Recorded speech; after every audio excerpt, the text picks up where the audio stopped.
just know that you are in absolute and complete control of all that's going on in the universe. We give you thanks in advance for that in Jesus' name. Amen. All right. Last week we started a message series. You know, when you miss a Sunday, you sort of lose track a little bit of what's going on in the series. It depends on how they flow together. But this morning I'm going to continue this series of messages on semesters because we go through these semesters in life. And I'm talking about working through the challenges of life. You see, every one of us have these challenges, these things that come up. And sometimes we ask ourselves these questions, how do I work through this? How would God want me to work through these challenges in my life? These troubled times, these oceans that rise, these storms, the thunder, whatever it might be in your life today. And we all go through these things. Every one of us do. Last week we talked about Moses. And before we do that, I almost forgot. If take your bulletin out. Inside your bulletin is a guest registration. If you're a first-time guest here this morning, I'd like to ask you to fill this out and put it in the plate at the back of the room as you leave this morning. That's just our way of knowing that you are here today, and it's a way for us to simply say thank you for being here. And for those of you who are not guests, then I want to ask you to fill one out too. Some of you have not done this yet, okay? I know who you are, all right? I got your number, okay? I got your name too, and your number. So if you attend, even if you only attend M2 like once a month or once in a while, it's okay, okay? Just simply trying to get an idea of who attends this service. So would you please fill one of these out and put it in the plate back there. It's only a way for us to know that you at least attend M2 either on a regular basis or occasionally, okay? So please do that for me today, if you will. So going back to Moses, we talked about him last week, and I'm going to go ahead and just dive right in here, all right? We're going to look at some more of our story this morning on his life. Now remember, last week we left Moses at the burning bush, and God had spoken to him. God was calling Moses to do this great thing in his life. But it wasn't just going to be for Moses. This was going to be for history. Moses was being called by God to change the course of history, all right? And so we sort of pick up on that story, and I'm going to have to sort of set the stage for us this morning too. But let's read it first. Exodus chapter 3, verses 9 and 10 gives us just a real short clip there. And it says, "And now the cry of the Israelites has reached me." This is God speaking. "And I've seen the way the Egyptians are oppressing them." Now remember, they're in slavery. And so now God says, I'm going to send you to Pharaoh to bring my people, the Israelites, out of Egypt. Now he's talking to Moses. Whenever you see Israelites, that's the Jewish people, the Hebrew people, okay? Now let me set the stage for us real quick, and I'm going to give you like the 3-minute version or less. Joseph was one of the premier characters of the Bible. And Joseph, God had called Joseph to go to Egypt, and he had this great plan for his life. And the plan was not just for Joseph, but it was for God's people as well. And Joseph was going to be sent there so that he could provide food for the people of Israel when there was a famine coming. And God knew that ahead of time. And so God placed Joseph in Egypt as the second in command so that he could open up food reserves for his people whenever the famine came. Well, the people went to Egypt, and they stayed there for years and generations, and they grew, and they multiplied, and they grew, and they multiplied. And there was this vast army, these multitudes of people out there, of the Hebrew people who had gathered in Egypt. Now, they were slaves, okay? And so God was going to have to deliver them from slavery. He promised that he would. And so these people prayed for 400 years, for God to deliver them out of the hands of the Egyptians. Now, wow, could you imagine praying for something for 400 years? We usually pray like 4 times and we're done, don't we? It's like I prayed 4 times, I'm finished, okay? God's not answering that prayer, and we sort of go on to something else. But they were praying for 400 years for God to deliver them.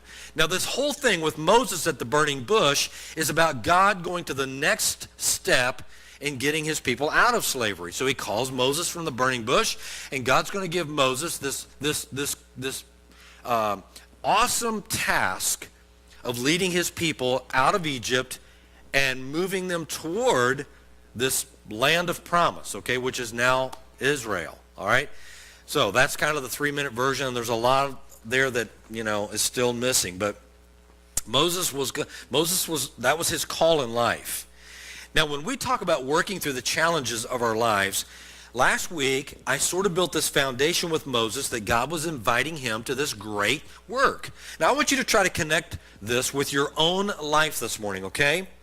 Because on this journey, Moses was going to experience the very best thing that had ever happened to him.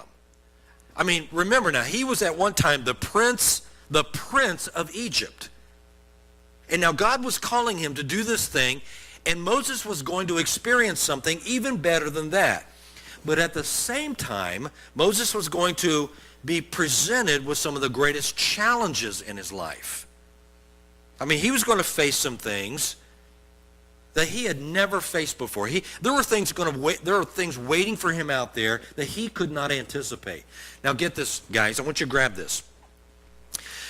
Whenever God is calling anybody to do something great, now remember what I said though last week. That doesn't mean you're going to be famous. It doesn't mean you're going to be, dancing with the stars. It doesn't mean you're going to be the next American Idol. Okay.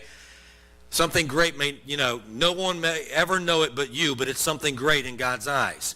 Whenever God calls you to do something great or moves your life to do bigger, better things, what goes along with that are challenges and difficulties and problems. Those two things almost always go together. Great things, great challenges. Something bigger, something harder. Okay? Those things almost always go together every single time. And that's what Moses was facing here. Something greater, something harder. Something bigger, something more difficult. Something that he was called into, and then yet so many unknown things. Unknown. You see, any of us, when we step out into something different in our lives, there's the unknown. Some of you this morning, you're getting an education. Some of you are graduating this year. And you're taking the next step into the unknown of your life, the unknowns. And I will tell you this, the whole time you're, from age 20 to 66, whatever it is, the whole time you're working, building life, building family, all that, every year of your life is going to be unknown. There are all kinds of unknowns in life. And so that's just normal.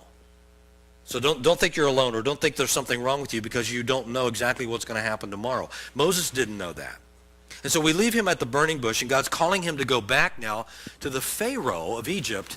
And here's what he's going to say: let my people go. Now, can you imagine that? It's almost like going up to the CEO of Procter & Gamble and say, I want you to let all your workforce go.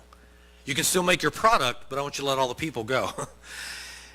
Now, these were the people that the Pharaoh had used to build these great cities. These monuments, these statues, the sphinxes, the pyramids were all built by these people. And now Moses is going to go back to Pharaoh and said, you know what, I just want you to let the people go. Do what you want to in Egypt, but I want you to let all the people go.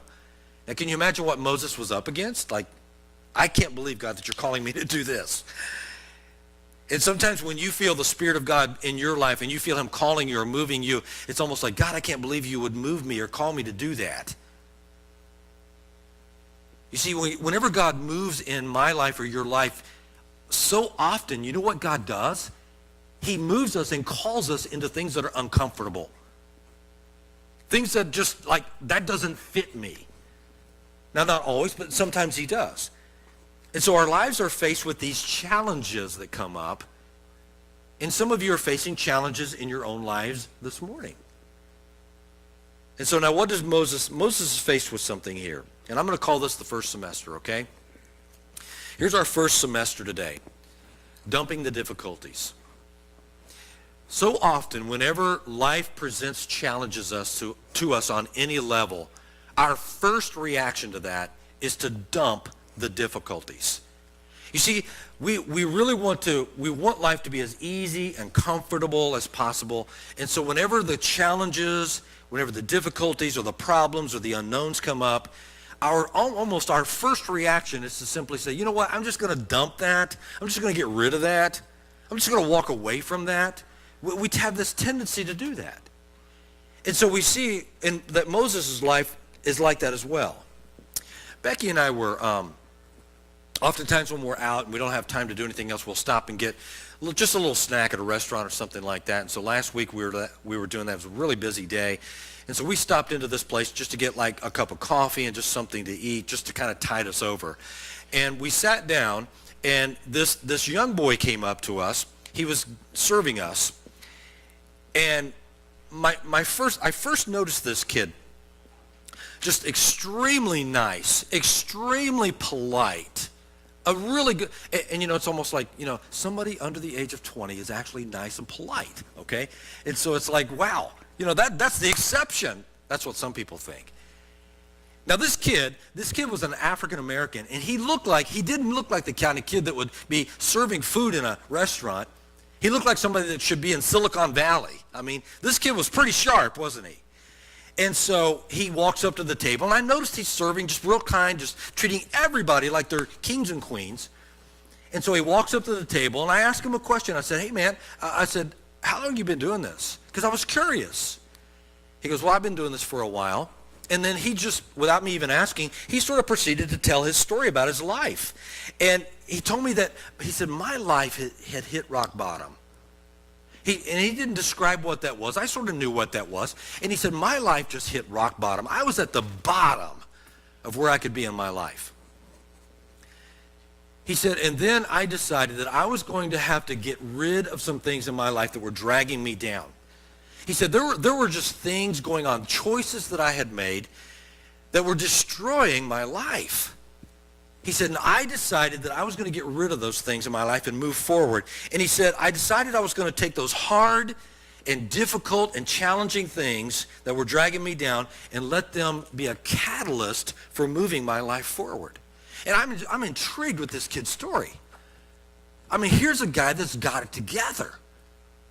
I mean, here's this guy serving tables. He looks like he should be in a bank somewhere working as a banker. And he's like, man, I got to the bottom of life, and I realized those things were dragging me down, and I decided I was going to use those difficult, tough times, those hard things, those bad choices, to catapult my life into something else. And so he continued to tell me that he's working 2 jobs. He said, I'm working 2 jobs, and I'm trying to pay my way through school. I thought, this is amazing. And he said, along with that, I'm trying to save up for a bike. And that really got my attention. I'm like, a bike? And he said, bicycle. Okay, it still has 2 wheels, okay? So he said, I'm saving up for a bike so I can ride back and forth to school and back and forth to my jobs. And then I asked him, I said, Michael, his name was Michael. I said, Michael, can I ask you a question? I said, actually, I'd like to invite you. Could I invite you to church? And he said, you know what? He said, God is another thing I'm trying to get straight in my life.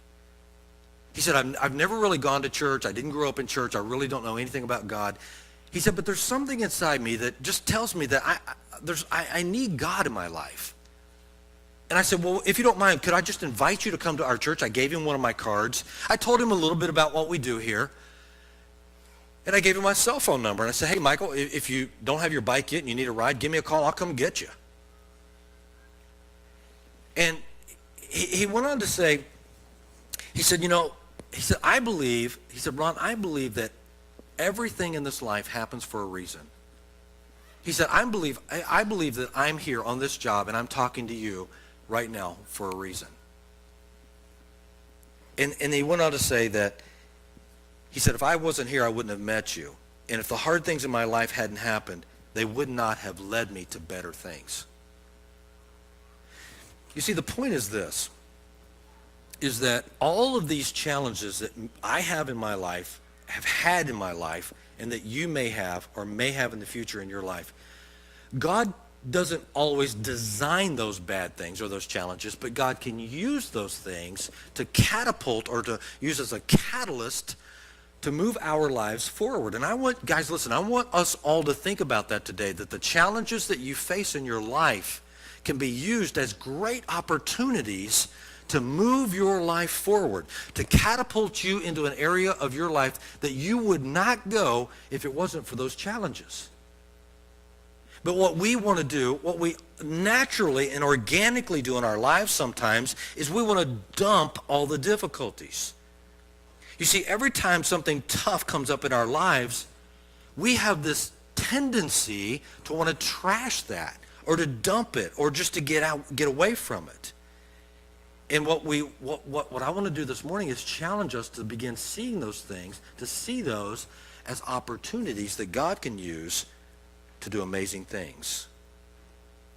Now, guys, listen. Sometimes we have this belief system that life should give us nothing but the best.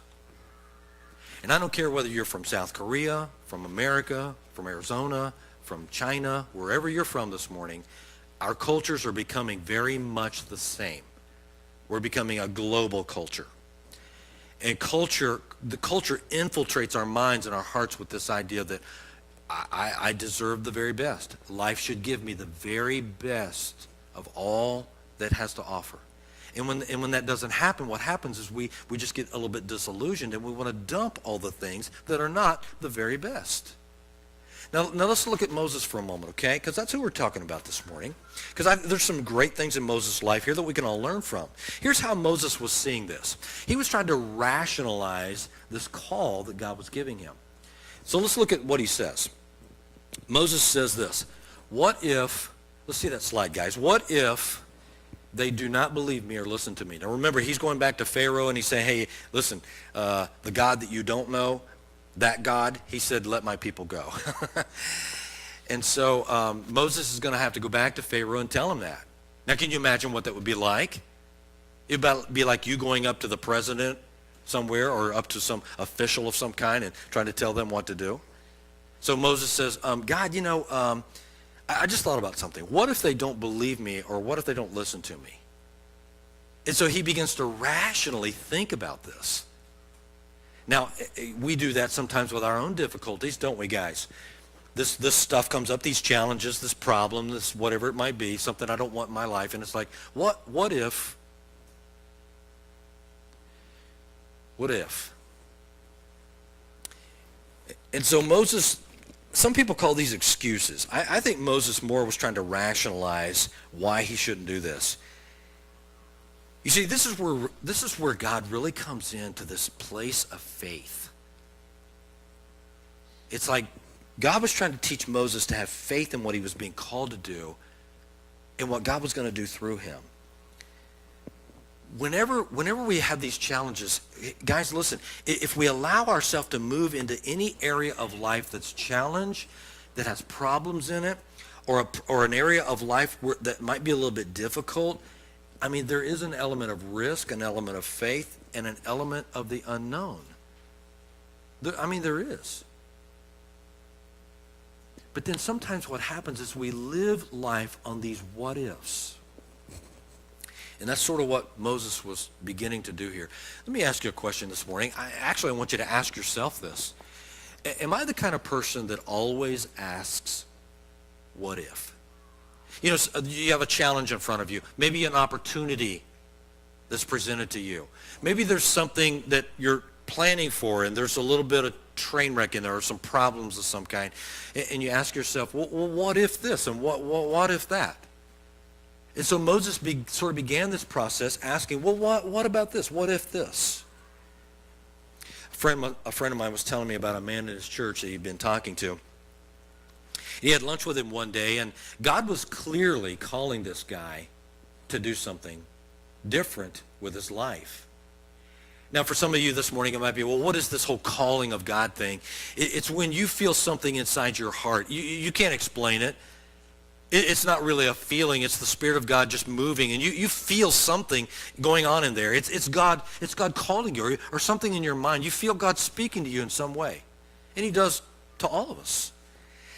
And so this guy, he felt like God was clearly calling him to do something different in his life, and yet he was in a job that was killing him. I mean, his job, it was providing a good living for his family. He had been there several years, but this job was killing him. And the thing that was killing him is the fact that this job was not allowing him to use his abilities, his talents, his skills. And so he was going through the motions every day, but the job was killing him. And worse than that, he didn't have a passion for this work. And so we might ask ourselves, well, then why is he still here? Because here's why. It's because he was living life on the what-ifs. This pastor was challenging this guy. Listen, you need to maybe think about the fact that God might be calling you or leading you or even moving your life in a different direction. And you're asking yourselves these questions. What if? What if I don't make enough money? What if this doesn't work out? What if I take this opportunity God has in front of me and you know, I don't like it? And we ask ourselves all these what if questions. What if you get a bachelor's degree, a master's degree, a PhD, and it doesn't work out the way you want it to? What if? What if you move to another country or another state? What if?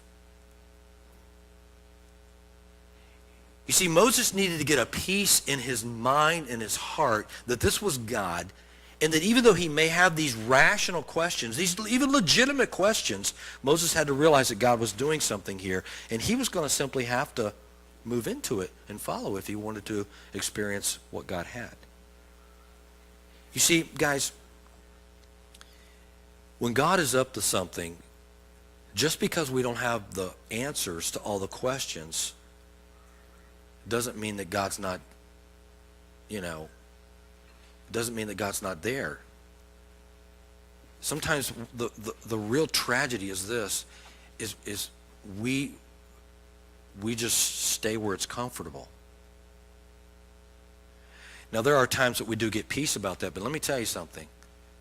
In the spiritual realm,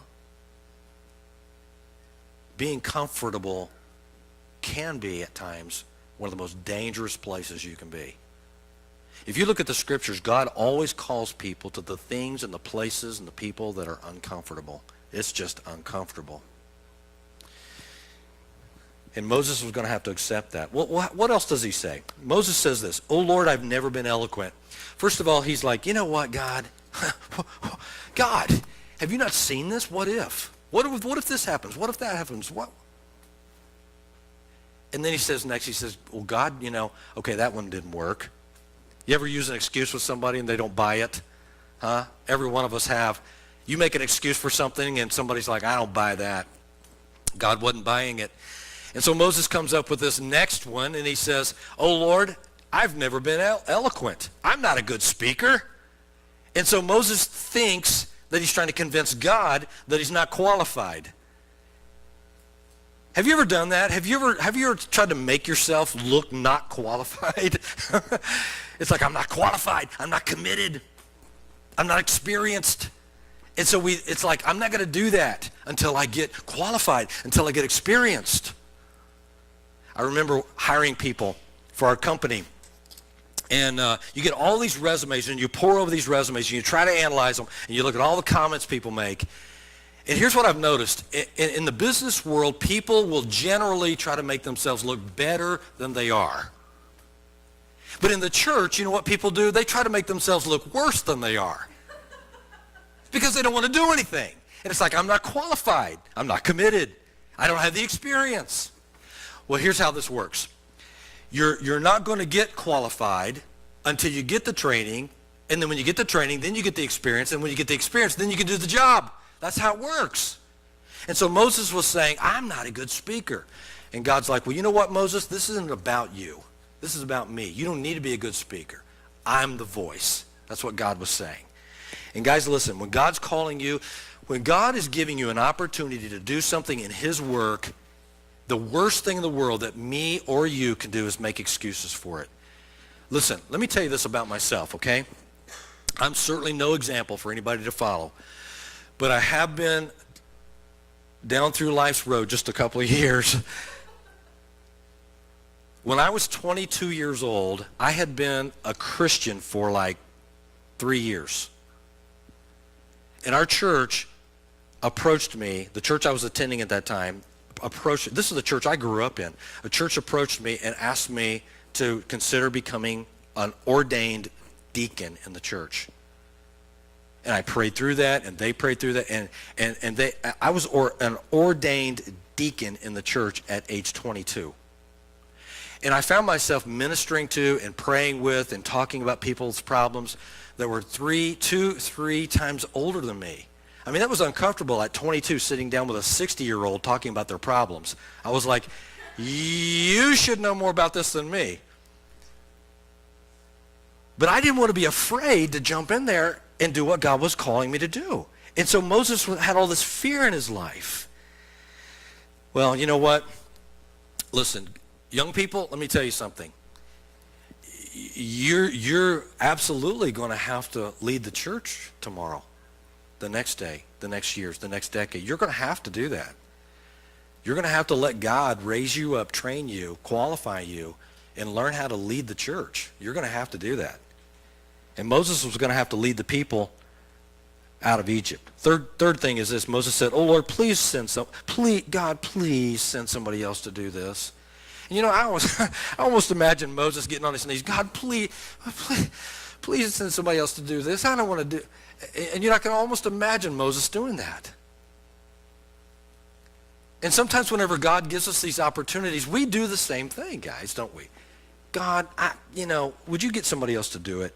And then we have this false sense of modesty, like, I can't, I'm not any good at that. And God said, well, I'm going to make you good at it. Now, why did Moses say this? I'm going to tell you why. This is the number one reason why Moses said this, is because he was comfortable right where he was. And he didn't want to go anywhere else. This is pretty good gig, okay? And I don't really want to go anywhere else. I don't really want to do anything else. And so Moses just wanted to stay right there where he was.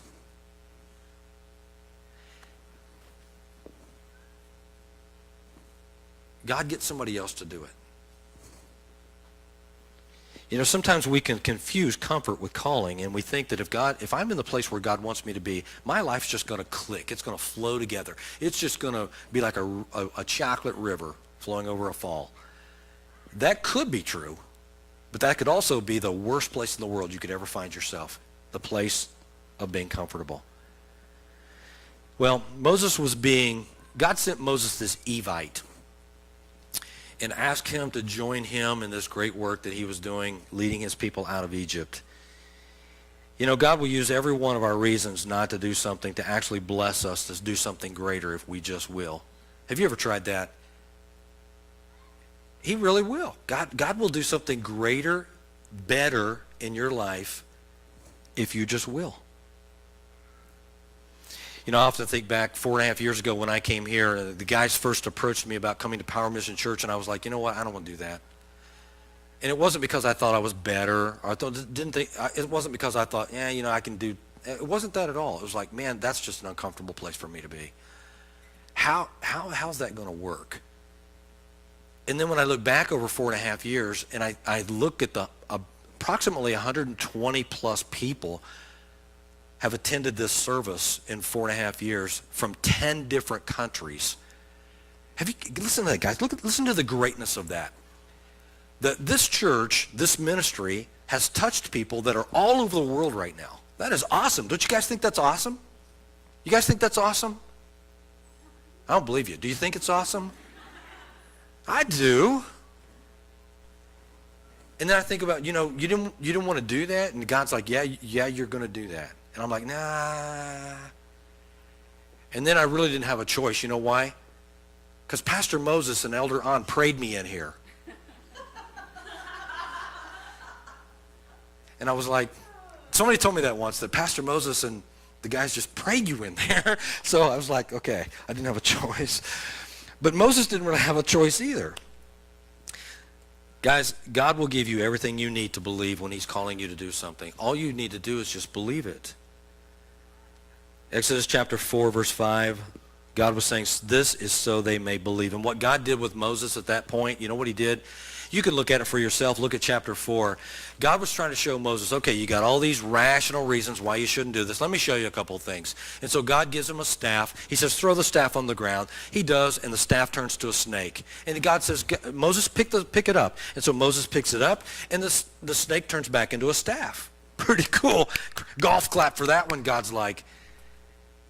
And they said, okay, that's not good enough, Moses. Let me show you this. Stick your hand in your cloak, coat, pocket. Stick your hand in your pocket and pull it out. And Moses did, and his hand was leprous. Moses was like, his hand was leprous. And God's like, all right, put your hand back in your pocket. And Moses did, and he pulled it out, and it wasn't leprous. It was healed. And then God says, listen, Moses, take this water and pour it on the ground. And Moses poured the water on the ground, and you know what happened? It turned to blood. And God was saying, look, I'm trying to give you these things to help you believe. Guys, look at me just for a second, everybody, just for a second. I'm going to say this. I'm going to speak into your life just for a minute. God is doing something in every one of our lives this morning to help us believe. He is. God's doing something in your life right now to help you believe. Believe. And God was doing something in Moses' life at that moment to help him just simply believe. And so in order to move through these challenges, see them as opportunities, and begin experiencing the best God has, it starts with believing. You just got to believe it. Second semester is this. Along with that, we have to sometimes be still and lose control. This message is about control, because sometimes instead of following God, we just simply want to control everything. And you know what, guys? There are times when I wish I was in control, but guess what? I'm not. I'm not in control. And so God was trying to teach Moses as well that he was not in control, that God was. I love this verse in Psalm 46:10, be still and know that I'm God. Be still and know that I'm God. You know what? That sounds pretty blissful sometimes, doesn't it? That is, until we realize that being still isn't exactly a cultural suit for any of us. You know what our cultural suit is? Be busy. Do something. Stay active. Fill every moment. There's something about that where we get this self-gratification, this sense of or feeling of importance. The busier I am, the more important I am. Maybe the busier you are, the more burned out you're going to be. And so we have this culture that says jam your schedule with everything. Jam your brain, jam your lifestyle with just as much as you can cram in there. And so what happens is we're taking care of all this business, but we forget the most important thing, and that is our soul work, our spiritual work. Be still and release control. Moses was going to have to learn to release control and let God do this. Now, guys, I apologize. I don't mean to draw attention to myself, but when I was thinking about this, I want to, okay, God, I'm talking to other people about this. What about my own life? I try to evaluate my own life. And when I was 34 years old, I was pastoring a church full-time. We had grown from like 70 people to 250 in like 3 years. And at the same time that church was growing, I was raising a family. I was working on my master's degree at Southern Seminary, and I was the head of the evangelism department for our association. Oh, thank you. What would you do without a wife? And I was also teaching school at one of the local Christian schools here, 5 days a week. Burnout. At age 50-something, I was working 55 hours in a growing company here in Cincinnati, doing human resources and employee development, and at the same time working 25 hours a week as a transitional pastor in a church that was declining. So I look at my own life and I'm like, man, you jam all this stuff in there. And I realize there are times that we just simply have to be still and know that he's God, and we have to be still and release control of some of this stuff. And so Moses was going to have to realize that. So Pastor Ron, how do I release control then? Let's look at that real quick. You see, God doesn't reward you for results, guys. You are not responsible for results. Now, obviously, there's responsibilities we have. I'm not talking about that. Let's look at it in the spiritual realm, though. Nobody is responsible for spiritual results because I can't produce them and neither can you. God wasn't asking Moses to produce results. God was asking Moses to follow and be faithful. And really, you know what? That's really all God's ever going to ask you to do. In the spiritual realm, the only thing God's ever going to ask you to do is be faithful. That's all he's going to ask of you. You cannot produce results, and neither can I. I can't. And neither could Moses. God wasn't asking him to do that. So how do I release control? Here's number one is this. 1 Corinthians 10:26. Agree that nothing belongs to you.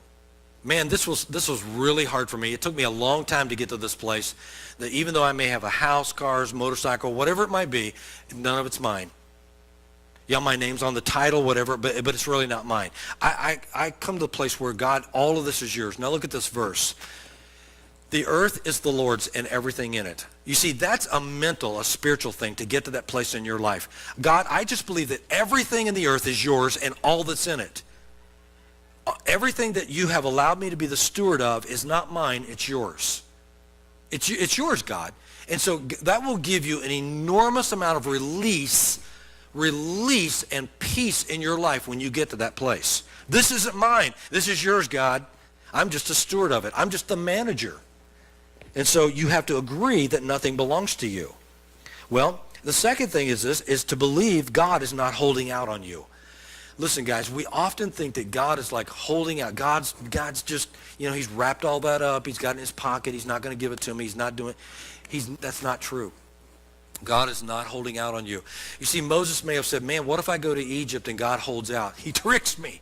He tricks me. God's not holding out on you.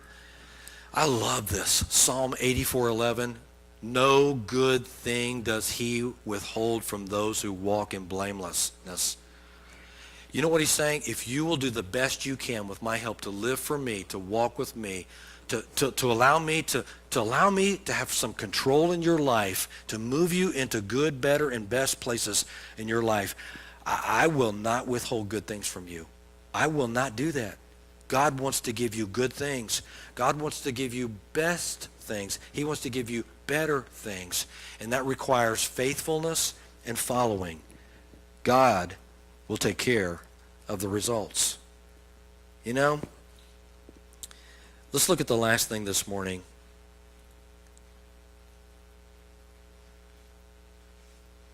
I believe that God has a time for everything. That there really is a time for everything.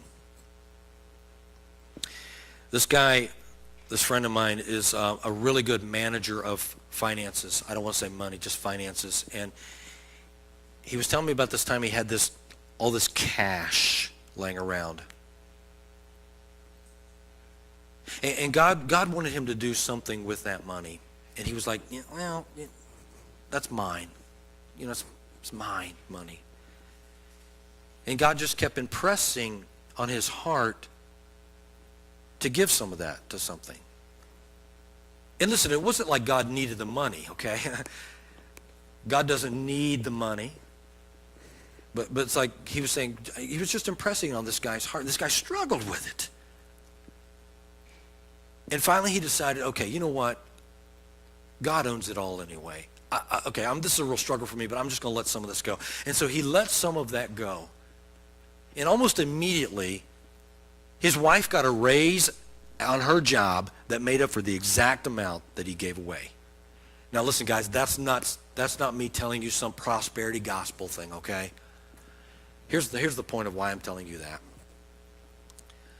It's because when he let go of that, he said, I don't know how it works exactly. It's a spirit thing. But when I let go of that, I immediately got a peace in my life like I had not had in forever. And all God was trying to get me to do is realize, just let it go. Let me control. Let me control things. And that's all God was trying to get this guy to see, is let me control. Because God has a time and a favor for teaching us how to trust him. And that's what he was doing here. Isaiah 49:8, God's favor. In the time of my favor, I will answer you. Wow, guys, hang on to that, okay? If you're praying about something today, if you've been longing for something, remember they were praying for 400 years. If you're doing that today, you know in your heart that God, I know God's going to do something. I know God's got this for me. I know he's going to help me, whatever it might be. Trust in the promise. The promise. Are you praying over promises? If you're not, find some promises in the Bible and pray over them. Here's a promise. In the time of my favor, I will answer you. But look at what it says. In the time of my favor. In the time of my favor, I will answer you. That's what he said. And so God was not going to leave Moses hanging. God was simply never going to forget Moses. He was not going to forget the promise. He was not going to leave Moses alone by himself. He said, I will be there in the time of my favor. We'll look at more of that a little bit next week, okay? But you know, sometimes it seems like we're praying to this invisible God out there that we can't see. That is not true. He is there. He's the Spirit of the living God. And he's working in your life right now. Even if you don't understand it. Honestly, even if you don't believe it, God is still working in your life right now to move your life to a place where he has good things, favorable things in store for your life that you don't even know about right now. That's what God's doing. And sometimes those come through challenges. And so the next time you face a challenge, and maybe even today, can I suggest to you, stop trying to control it. Turn loose and let God have that mentally and spiritually in your life. Just let him go. You have nothing to lose. And let God bring the results that you can't do anyway. And trust him. All he wants from you is your faithfulness. That's all he wants. And that's what he asks for. So let's ask ourselves this morning, me and you, let's ask ourselves these questions. You know, who really is in control right now? Whose stuff is this anyway? You know, do I want my results or do I want God's results? We have to ask ourselves those questions. They're probing questions that we have to ask ourselves to grow spiritually. Well, life is about trusting him. Spiritual life is about trusting him, and it starts with a prayer. A simple, easy prayer. And that prayer is simply, God, I'm going to give you control today. I'm going to leave church this morning. I don't understand it all, but I'm going to leave church this morning giving you control. I'm going to leave church this morning. I'm going to stop trying to dump all the stuff that I don't want to do. And just simply stop making excuses for it. I'm going to stop trying to shift it on other people. I'm going to take responsibility. I'm going to do some things. And maybe you're here this morning and it's like, you know, God, I don't really understand all this, but I'm going to invite you into my life this morning. Today. I've been talking about this, been dealing with it for a while. I'm going to invite you into my life today. And start there. Well, he's waiting. The Evite has already gone out. And he's waiting for me and you to respond. Father, thank you so much for your word, the power of what it says to us, and the promises, God, that you give, that you